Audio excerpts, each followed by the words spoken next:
మన ప్రభువును రక్షకుడైన యేసు క్రీస్తు అతి శ్రేష్టమైన నామాన్ని బట్టి ఈ ఉదయకాల హోసన్న దైవ సందేశాలు అనే కార్యక్రమం వింటున్న దేవుని బిడ్డలైన మీ అందరికీ శుభం కలుగునగాక.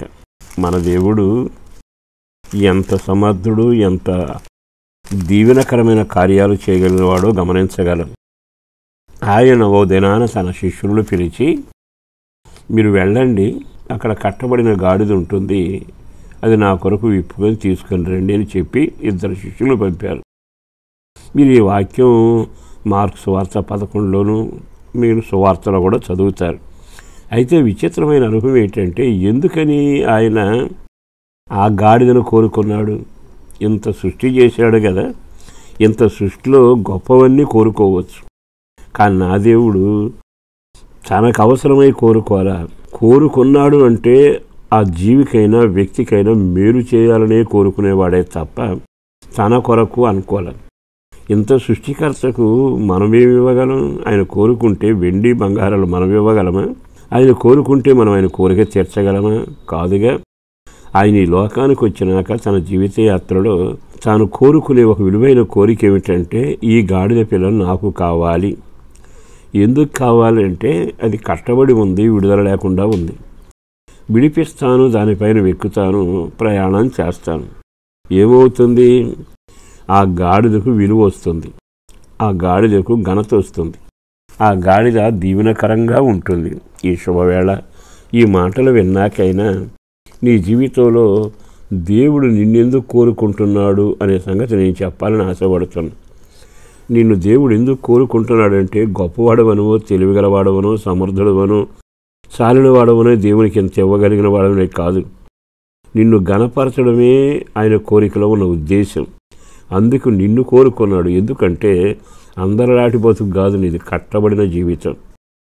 ఆ వీధి మొగన గాడిద కష్టపడి ఉందట, దాన్ని విప్పి తీసుకుని రండి అంటే కష్టంలో నుంచి నిన్ను విడిపించి ఒక ఘనమైన పాత్రగా చేయాలని కోరుకుంటున్నాడు. ఈ శుభవేళ ఈ మాటలు వింటున్నప్పుడు మీకు కొంచెం ఆశ్చర్యం అనిపించవచ్చు. దేవుడు ఎవరినైనా ఘనపరచాలి అన్నా, దేవుడు ఎవరినైనా ఆశీర్వదించాలి అన్నా ఆయన ముఖ్య ఉద్దేశం ఒకటే, అది జరగాలి అంటే వారికి విడుదల కలగాలి. అందుకే కట్లను విప్పండి అంటున్నాడు. గాడిద కట్లు ఒక్క క్షణం ఆగి ఆలకించండి. నీవు నీ పాపపు కట్టులో ఉన్నంతకాలం, వ్యసనాల కట్టులో ఉన్నంతకాలం, ఆచార సిద్ధాంత అలవాట్లోని కట్టులో ఉన్నంతకాలం ఆయన ఏం చేసినా నీకు ఘనత కలగదు, అది నీకు దక్కదు. విప్పబడితే అద్భుతం జరుగుతుంది. నీకు ఘనత కలిగే ఒక పాత్రగా ఆయన చేయగలిగిన వాడు. అందుకే ఆ గాడిదను విప్పాక, తోలుకుని వచ్చాక దాని మీద ఆయన ఆసీనుడై ఉన్నాడు. వస్త్రాలు పరిస్తే గాడిద నడుస్తుంటే, వెనక కేకలు వినబడుతుంటే, జనం అంతా సంబరపడుతుంటే గాడిద వైభవం ఎంతో అర్థమవుతుందిగా. ఈ రోజున నేను ఒక పనికిమాలిగా వాడు ఉండడానికి ఆయన పిలవలేదు, సృష్టించలేదు.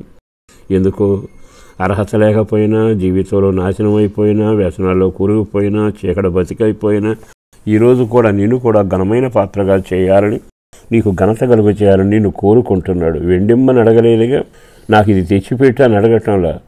ఆయన అంటాడు, నా శిష్యులు వస్తారు, నిన్ను విప్పుతారు. విప్పబడటానికి ఇష్టపడితే చాలు. దేవుని యొక్క సందేశం ఎంత తేటగా ఉంది. ఈ శుభవేళైనా విప్పబడటానికి ఇష్టపడి, అయ్యా కట్లలో ఉన్నానయ్యా అంటే చాలు, విప్పు అని సహాయం కోరుకుంటే వస్తారు, విప్పుతారు, నిన్ను దేవుని దగ్గర తీసుకుని వస్తారు. యేసుతో కూడా పైన గాడిద మీద యేసు ఉంటాడు. ఎప్పుడైతే నీవు ఆ విధంగా విప్పబడటానికి ఇష్టపడి నిన్ను మోసే వ్యక్తిలాగా ఉండాలని కోరుకుంటావో ఆయన ఘనపరుస్తాడు. జనం వెనక కేకలు వేస్తారు, చెట్లు కొమ్మలు విరుస్తూ ఉంటారు, ఆర్భాడం జరుగుతుంది. అట్టి ఆశీర్వాదకరమైన జీవితం నీకు కలుగ చేయాలని నా యేసు నిన్ను కోరుకొని ఉన్నాడు. ఈ శుభవేళైనా ఈ మాటలు విన్నాకైనా మన అర్హత ఉండి కాదు కానీ కృపచేతనే కదా. మరి ఎందుకని నువ్వు ఇంకా ఘనమైన పాత్రగా కాక ఘనహీనుడిగా ఎందుకుంటున్నావు? యేసును ముయ్యటం ఘనత, యేసును కలిగి ఉండడం ఘనత, యేసు నామాన్ని సంపాదించడమే ఆస్తి. ఒక్క క్షణం ఆయన వైపు తిరిగి, నా కష్టంలోంచి విడిపించి నాకు ఒక ఘనతను కలుగు చేయి ప్రభు అని అడిగి చూడు. ఇప్పుడు మీ కొరకు ప్రార్థన చేస్తాను. అద్భుతమైన కార్యం ప్రభువు చేయబోతున్నాడు. అందుకే నిన్ను నీ కుటుంబాన్ని కోరుకున్నాడు. పరిశుద్ధుడును ప్రేమామడి నా ప్రభు వందనాలయ. అపారమైన నీ ప్రేమను బట్టి ధన్యవాదాలు. ఈ శుభవేళ ఈ మాటలు విన్న కుటుంబాలకు దీవెన కలగాలి. ఎవరు ఘనహీనుడుగాను త్రోవ పక్కన పడి నిరాకరించబడినట్టున్న వాళ్ళ జీవితంలో అద్భుతం జరిగేట్టుగా వారి కట్లను విప్పండి. వారిపై మీరు ఆసీనుడై ఆ కుటుంబంలో సంచరిస్తూ ఘనమైన పాత్రగా, ఘనమైన వ్యక్తులుగా మార్చండి. అవసరాలు తీర్చండి, అద్భుతాలు చేయండి. కుటుంబానికి రక్షణ కలగాలి, స్వస్థత కలగాలి. బిడ్డల ఐక్యత, ఆనంద, సంతోషంతో వర్ధిల్లాలి. అట్టి కృపతో నడిపించి దాచిన మేలులతో మందిరపు దీవెనల చేత నింపండి. యేసు పేరట వేడుతున్నాం తండ్రి. ఆమేన్.